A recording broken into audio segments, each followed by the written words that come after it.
Hey everyone, Andrew here, bringing you another video review, and today we're going to be doing Batman Evolution. Take a look at that.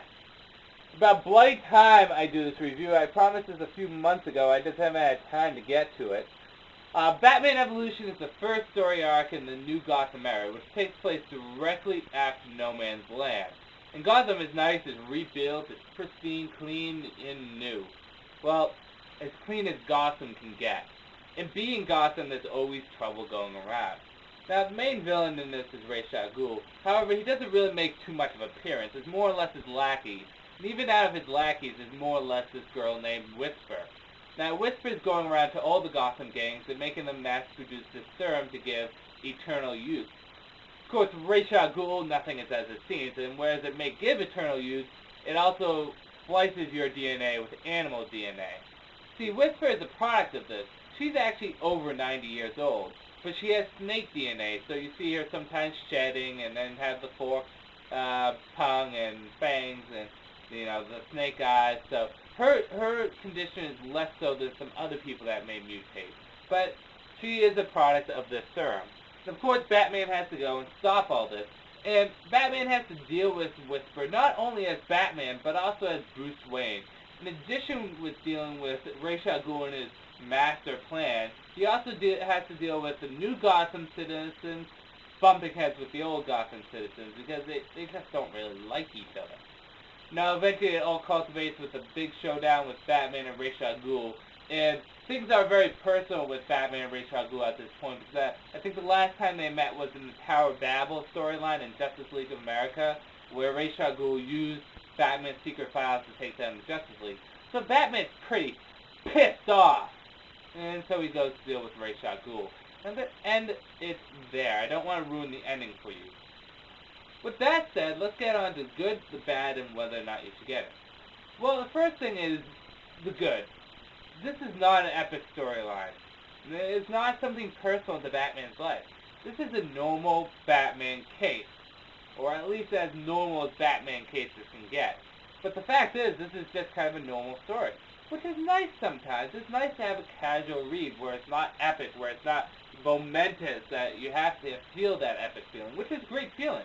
But sometimes you want just kind of a more relaxed read.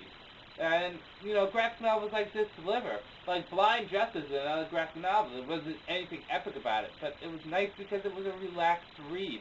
And this does that. In addition to that, the dialogue is nice and the art is absolutely fantastic.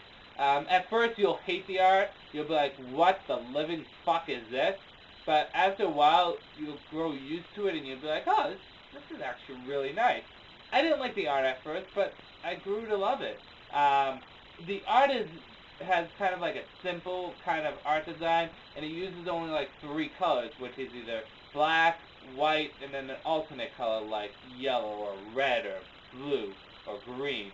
The cover art is a great example of that. And even back, this is an example of the art.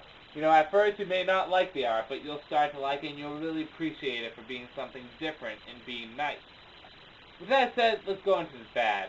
I felt as though, even though it was a good story, I didn't care for the ending too much. I'm not saying the ending was bad, it just didn't hit me as much as I thought it was going to hit me. In addition to that, I didn't think that the new Gotham versus the old Gotham citizen story should have been in there. At least they should have worked it a little bit better. Because it was like they were progressing this whole Ra's al Ghul story, and it's building up, and about 3/4 of the way through, they kind of stop it, throw in the new Gotham and old Gotham story, and then after that they start with the last quarter of the Ra's al Ghul story, and it's just like, well, that was fucking random.